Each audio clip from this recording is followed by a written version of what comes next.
Chapter 14. Jeremy got over the crest of the hill first.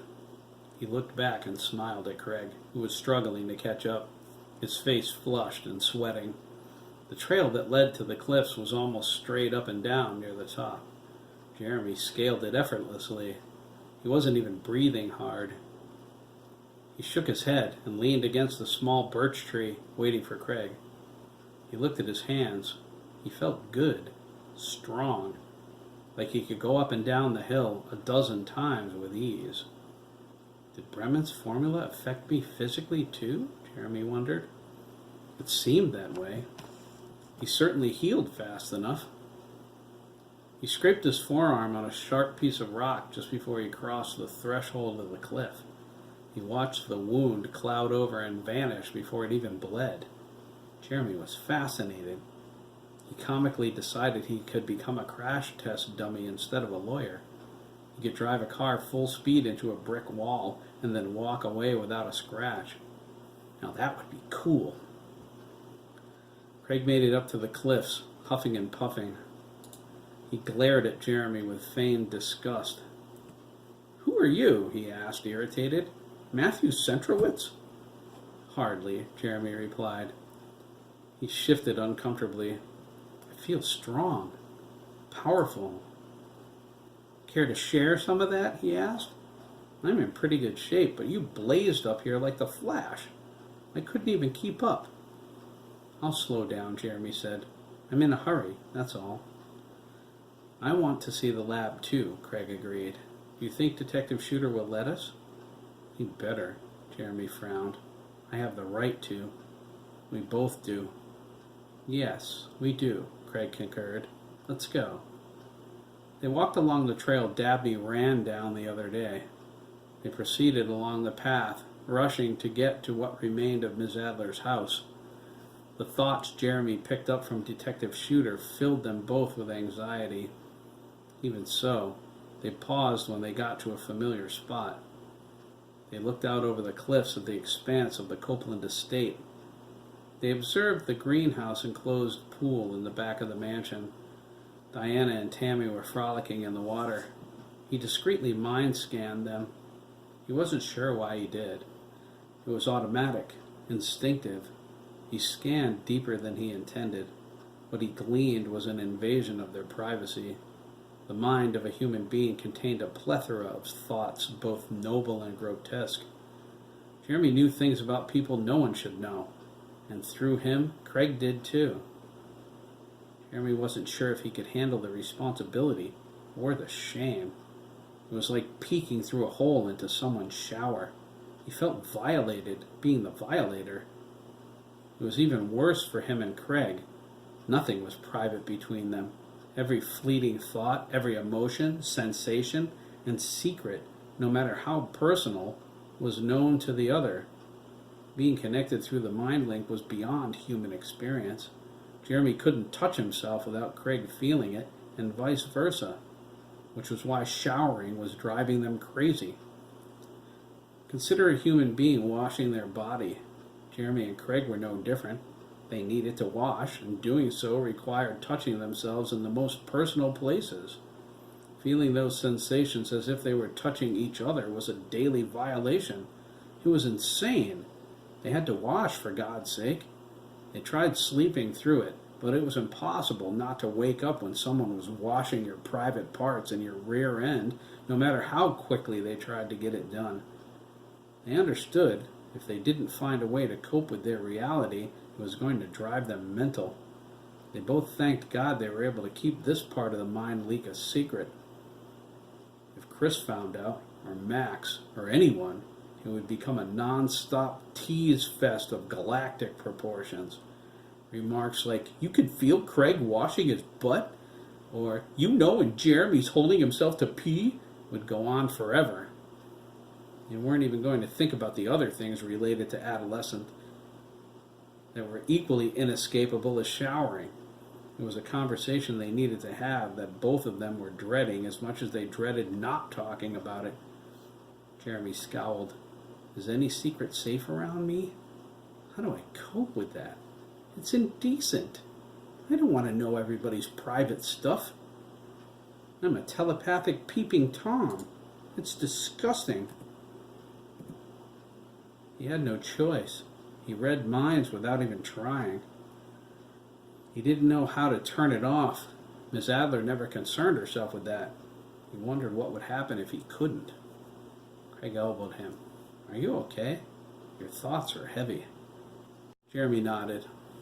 I'm okay. I'm just trying to adjust. They walked through Miss Adler's backyard. Their silent mental rapport flashed between them. Craig led the way into Miss Adler's garden. He noticed how remarkably well kept it was. There was a row of juicy, ripe tomatoes at the farthest edge. He thought about snatching one, but when he realized he didn't know what pesticides she used, he decided against it. John Carlander spotted them. He looked sternly at the boys as Jeremy lightly slugged Craig in the arm.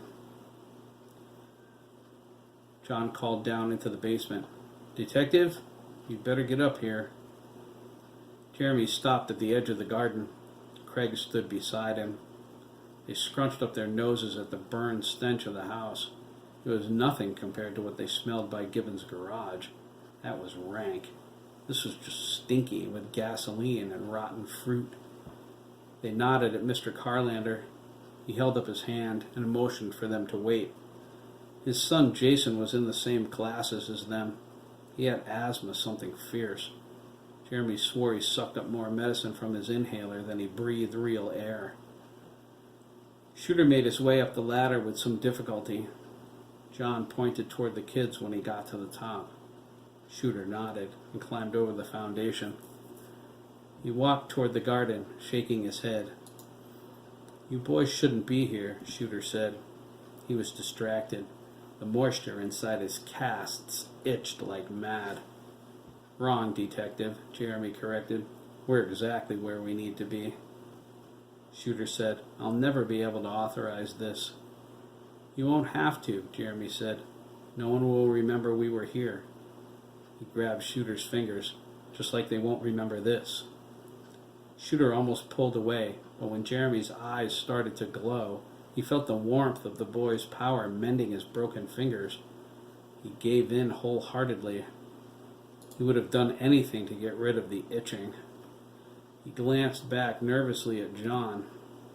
He relaxed when he noticed neither the fire marshal nor his men were paying any attention. After a few moments of healing, Jeremy gave a tiny push with his telekinetics. The casts shattered, and crumbly dust fell on the ground between them. Shooter pulled the braces off his fingers and tossed them into the yard. Thanks, kid, Shooter said, scratching his forearm. The itch was driving me crazy. I know, Jeremy smiled. I felt it. Me too, Craig agreed, scratching the same place the detective was. Still, Shooter cautioned, I'm not sure I should let you guys. Bring them down here, Detective Shooter, a woman's mind voice said, appearing in all of their heads. Jeremy's eyes lit up as he assumed a defensive posture. Shooter patted his shoulder. It's the Downing kid's grandmother, he said. She's in the basement. Jeremy was frustrated, but he powered down. You know, he said, I don't know what bothers me more, having to hear other people's thoughts or not being able to sense any of the Downings. It makes me mad. Have a care, Jeremy, Esmeralda projected. You cannot expect to be an expert at all aspects of your power in one day. Some abilities require training and practice, regardless of the experience you stole from our adversary. Yeah, Jeremy asked. Why do you want to help me anyway? You have the monster's memories, correct? She asked. Yes, he replied. A lot, but not everything. Dabney has some, so does old Ted. Can you see the little girl with the gypsy grandmother, the one from the camps? She sent him a mental picture of the memory to which she referred. Jeremy shivered. The one from the... Yes, I see her. That little girl was me, Esmeralda said. Now, come down here. Shooter said, this ESP stuff amazes me. Craig said, yeah? Just wait until you see Graham. Graham? Shooter asked. Jesus, is he? He's right as rain, Detective, thanks to Jeremy, Craig said. Your wife picked him up from the hospital. He smirked. She said something about kicking your butt for scaring the crap out of her. She didn't see a scratch on Graham, let alone the bedridden, half-dead kid you described. Shooter smiled. It was the only real smile he'd managed in a while. She's going to kick the crap out of me for sure, he thought. But if Graham's okay, it'll be worth it. Shooter led them to the ladder. The firemen backed politely away as if nothing out of the ordinary was happening. Jeremy went down first. Shooter was about to warn him about the water on the floor, but he noticed he didn't have to. Jeremy stepped off the ladder, his eyes glowing, his body floating an inch above the flood. Craig chuckled, watching him walk on air across the basement. Shooter shook his head. Oh, sure, he grumbled. What's next? Parting the Red Sea? That was Moses, Craig corrected, climbing down. He paused, looked up, shielded his eyes from the bright sunlight, and said, We could try the fish in the basket thing if you... Never mind, Shooter snapped. Just get down there. Suit yourself. Shooter reached the bottom of the rungs and winced as his foot sank into the water. He wondered why Craig wasn't complaining and noticed he was walking on air too. Shooter grumbled. Craig asked, You didn't think Jeremy was going to make me walk through that muck, did you? We're best friends. Well, he could have given me a hand too, Shooter replied, his feet squishing. Aren't you the one who put handcuffs on Derek's broken wrist, Detective? Craig asked. He smugly walked away. I was doing my job, Shooter complained, sloshing after them. That's what the Nazis said. Jeremy walked past the concrete door and lowered Craig gently to the floor. Shooter's feet made nasty squishing sounds as he teetered uncomfortably from side to side. A small stream of water drained from his shoe. It flowed into the lab first, but then abruptly halted and rushed back out the door. Jeremy gestured questioningly to Esmeralda. She was sitting in a computer chair, her arms crossed over her breasts. Yes, she replied. I'm keeping the water out. Telekinetic ability is a common aspect of the power. Craig looked around the lab, fascinated. It was like something out of Star Trek. The machines within were state-of-the-art. They beeped and clicked at regular intervals. His wonder faded, replaced by swirling nausea and an expression of gross-out when he saw the brains in the jars on the lab table. Oh, that's disgusting, Craig said, holding his stomach. I agree, young man, Esmeralda said. Craig turned away from the brains. He looked at Esmeralda with uncertainty. You can do stuff like Jeremy, he asked, cocking his head slightly to the side. She wore the same costume she had on at the carnival. I thought you were just a fortune teller. Esmeralda replied, Jeremy's more powerful than I. Why is that? Jeremy asked. It scares me, sincerely. I'm sure, she agreed. The power wasn't supposed to be for you, my boy. Dr. Bremen wanted the power for himself. Yeah, I know, Jeremy replied. He looked at her sternly and said, It's mine now, though. As is the responsibility, Esmeralda said, holding up a finger. She grew concerned. Has it begun already? She wondered. Absolute power corrupts absolutely. She thrust the thought away. She swiveled toward the computer monitor. It flashed a set of words repeatedly. Access denied? Jeremy asked. Yes, Shooter replied. It's being difficult. Not difficult, Detective Shooter, the deep computer voice corrected. The boys jumped. You simply do not have the authorization necessary to allow you access. Holy cow, Craig cried. What the heck is that? That's the computer, Shooter said. It has some vocal interaction technology, real cutting-edge stuff. Why, thank you, Detective, the computer replied. Don't mention it, Shooter mumbled. I assure you I won't. Shooter shook his head. It's pretty obnoxious, too. I see that, Jeremy agreed. He looked over at Craig, who shrugged. We need access to the information stored on this computer, Esmeralda replied.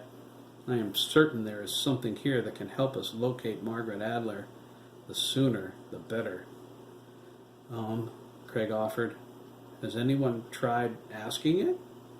He stared at him. He flushed a little. Geez, I was just asking. Shooter said, We asked it, kid. It said no. Jeremy suggested, we could try different passwords, or maybe I can techno-telepathy the thing. That's not advisable, Jeremy McKee, the computer interrupted. I am programmed to wipe my database in the event of an attempted security breach. You know me? Jeremy asked. Of course, the computer replied. I helped create you. The room fell silent. They looked at each other with concern as they contemplated the computer's words. Jeremy walked toward the monitor, but paused when he noticed something in the trash can. He looked down, realization coming over his expression. He pulled out a handful of the blood test sticks from the last day of school. He held them out to Craig. This is how she did it, Jeremy remarked. Craig nodded. The blood test. Blood test? Shooter asked, eyeballing the sticks. What blood test? Something Miss Adler always did on the last day of school, Craig said. It's a blood sugar test, Jeremy added. Everyone had to do it. Oh, Shooter replied, collecting the sticks from him. He pulled a plastic evidence bag out of his pocket and dropped them inside. After retrieving the rest of them from the garbage can, he asked, Why does she need to do that? The serum does not work on just anyone, Esmeralda replied. She went blank for a moment, lost in a memory. She frowned and shook it away. The wrong candidate could yield disastrous results. You seem to know an awful lot about this, Shooter said. He slipped the evidence bag into his pocket. Esmeralda replied, I was there at the beginning. Exactly when was that, he asked, feeling for his handcuffs. You will know in time, Esmeralda replied. She looked at Jeremy. We are meeting after the funeral? Jeremy nodded. You will know then, she said to Shooter. Her tone and manner suggested he dropped the subject. Shooter was about to push the point when Jeremy asked, But why me? Out of everyone Bremen could have used, why did he pick me? Subject Jeremy Alistair McKee, the computer replied. 97% match. No genetic defects found. 97%? Esmeralda asked. Do you know what that means? Jeremy asked. I can see some of it in Bremen's memories, but it's not clear. It's all jumbled. I know there are certain biological and genetic factors that people share, she replied. Not many have all the required ones. The serum needs those aspects to work as intended. Factors like what? Subject must not have any inherent genetic defects, the computer replied. Subject must possess a high potential for natural psychic ability. Subject must possess a strong personality profile. Subject must not be advanced fully in puberty. Subject must... Hey, Jeremy objected. You're getting awful personal, pal. My apologies, the computer offered. It continued with, subject must possess a 99% match of criteria to be an optimal subject. I thought you said Jeremy was only 97% match, Craig remarked. Jeremy glared at him. Craig smiled. I'm just asking. That is correct, the computer said.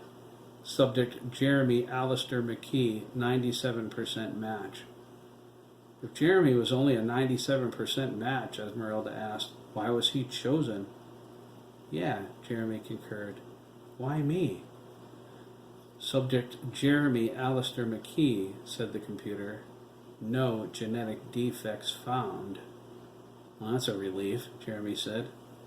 Esmeralda ignored him and asked, then why was his percentage less than 99%? They looked at each other.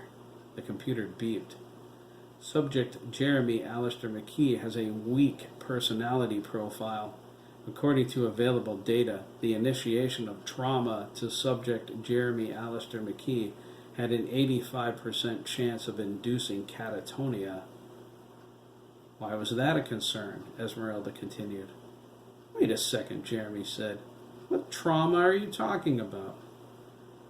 Catatonia could prevent the removal of the present personality, the computer replied. The transference of the prime personality into the subject would create a duality. Duality is an unacceptable condition. I don't get any of this, Shooter complained. What is it talking about? Ms. Adler wanted to steal Jeremy's body, Craig said. I guess sharing it with him was out of the question. That is correct, the computer said. And yet Jeremy was given the power, Esmeralda asked. She rubbed her knuckles. The damp air was irritating her arthritis. That is correct. So, what was the solution to the personality problem? Jeremy took exception to that remark. I do not have a personality problem, he snorted. Not anymore, the computer snidely replied. What the heck is that supposed to mean? Jeremy snapped, his eyes suddenly brighter. Relax, young man, Esmeralda ordered. She projected the suggestion right into Jeremy's mind. He calmed down immediately, but looked at her surprised. Craig stumbled and held the edge of the lab table. He looked up and saw a brain in a jar labeled Bobby Jones, age 11. He gasped and backed up. He looked at Esmeralda and cried, Hey, I felt that. She stared at him with concern. Her color faded to ashen. It is too late for them now, she thought. She turned to Jeremy. You need to control yourself, Esmeralda offered. I can help you now, but not forever. Soon you will be too powerful for my suggestions. I understand, Jeremy said. What was the solution to the problem? Esmeralda asked, turning back to the computer. She suspected the answer already. Subject Craig Scott Dugan was the solution. Me? Craig asked, stunned. How was I the solution? You possess a high personality profile, the computer replied. Your strength of personality bolstered subject Jeremy Alistair McKee during the onset of trauma to prevent catatonia. How was that? Craig asked. Yeah, and what trauma are you talking about? Jeremy repeated. A mind link was formed between the two subjects. Jeremy and Craig looked at each other. Esmeralda nodded. This is more damage you've done, monster. They are linked so fully now, neither will ever know a separate life. You still haven't answered my question, Jeremy said. What trauma are you talking about? The computer beeped. The death of your father, of course. What? Jeremy asked. He felt dizzy suddenly. Craig moved over quickly to steady him. And, of course, the death of subject Craig Scott Dugan. You killed the kid's father? Shooter asked. Hardly, the computer said. Dr. Adler did. But I'm not dead, Craig said. Indeed, the computer agreed. I am not in possession of any subsequent data. A mind link was formed between the subjects to bolster subject Jeremy Alistair McKee to prevent catatonia during the onset of trauma. While subject Jeremy Alistair McKee was weakened, subject Craig Scott Dugan was to be deleted from the equation, allowing for the uncomplicated removal of the present personality into subject Margaret Jean Adler to make way for the prime personality. Upon completion of the transference, Margaret Jean Adler would likewise suffer deletion. She killed my dad? Jeremy wept. His tears ran as his broken heart surged with emotion. Craig felt it and cried too. The information was in him, in the jumble of memories he took from Gunther Bremen. He didn't see it until the computer told him. Now it was all he saw. It sounds perfect, Shooter said. I wonder what went wrong.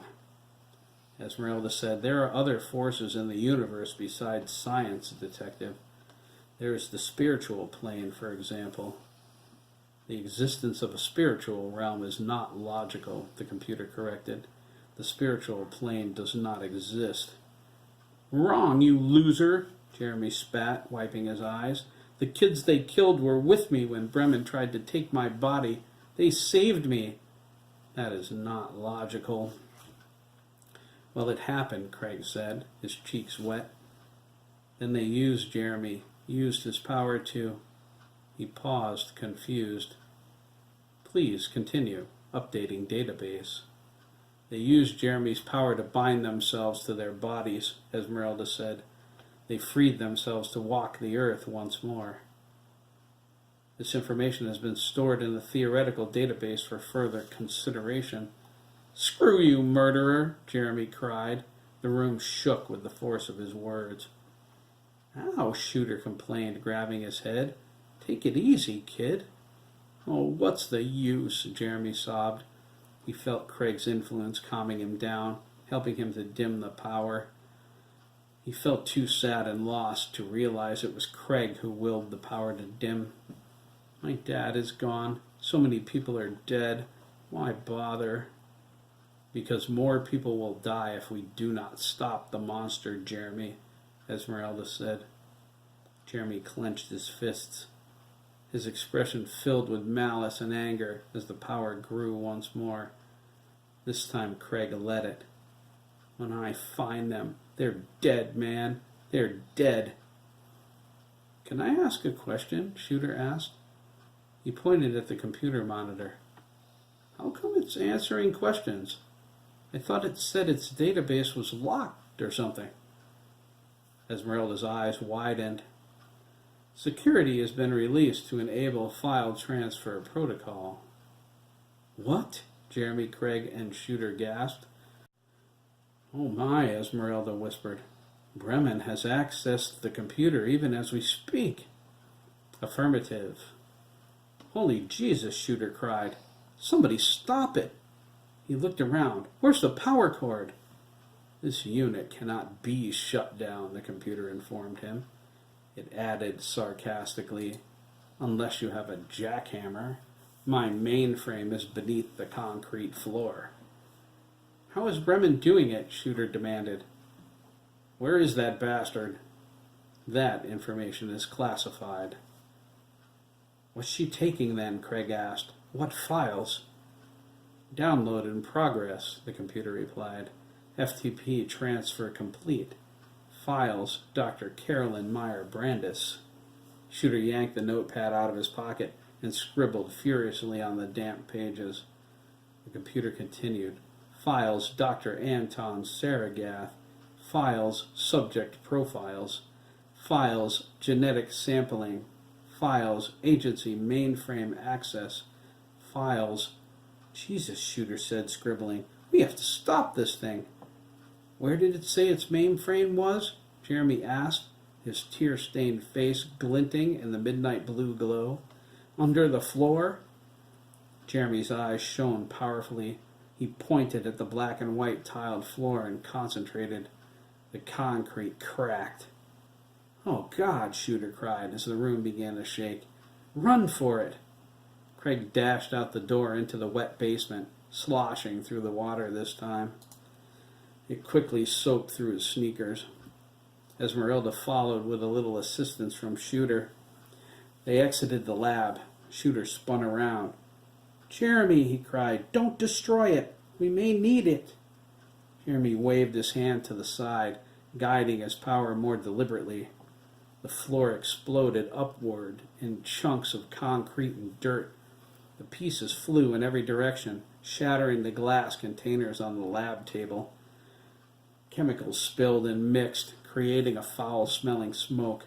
The brains stored in the jars fell and squished on the floor. Jeremy forced the smoke out of the lab into the sky. He dug up more floor, rifling through the dirt, tearing through the foundation until he found it. At the edge of the room near the door, there was a metal box buried in the concrete. It was hidden beneath a section of tile and had a combination lock safe cover. Jeremy ripped the foundation away from it, clearing the dirt until he saw cables connecting it to the outside world. He sensed the electricity in the power line. The black wire was the data connection. Jeremy pictured a giant pair of scissors in his mind and cut the cable neatly with his telekinetics. The computer said, "File transfer complete." "Nuts!" Jeremy cried. Shooter waded through the water back into the lab. He waved his hand in front of his face, trying to dispel the cloud of dust. Craig and Esmeralda followed, uncomfortably squishing in their shoes. "Did you get it?" Shooter asked. "Did you cut it off?" Jeremy frowned. "She got the files." "This unit has been severed from its outside link. Safety protocols initiated. System lockdown complete. No further communication will be accepted." The computer shut down and was silent.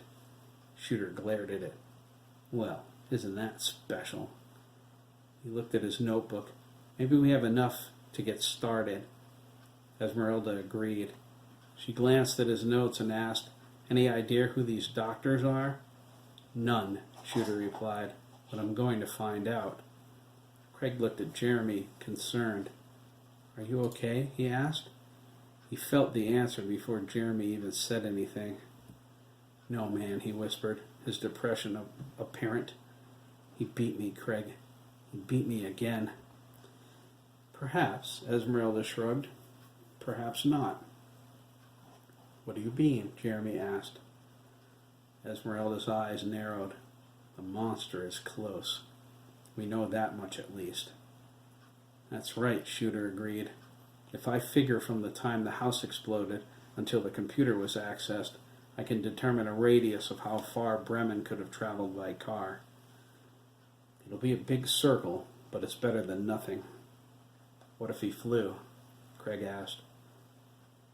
Shooter shook his head. "I checked that." "He could use the power detective," Jeremy reminded him. "He could have hidden." "They took the Mercedes. There's no sign of the car yet, but let's assume they drove to where they are and go from there. I doubt she has the power to make the Mercedes vanish into thin air." He tapped on his notes. "Let's see what I can get on these names, too." "What should we do?" Craig asked. "Sit tight," Shooter replied. "I need to get a team down here to get into those filing cabinets and sift through this wreckage. I'll call your mother if I find anything." Esmeralda put her hand on Jeremy's shoulder. "Shall we go to your house then?" she asked.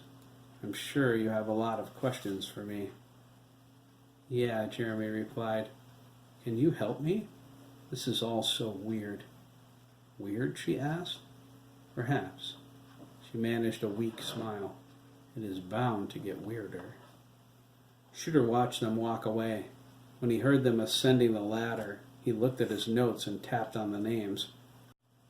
"Okay, Dr. Carolyn Meyer Brandis," he said. "Time to find out who you are and what your part in all of this is."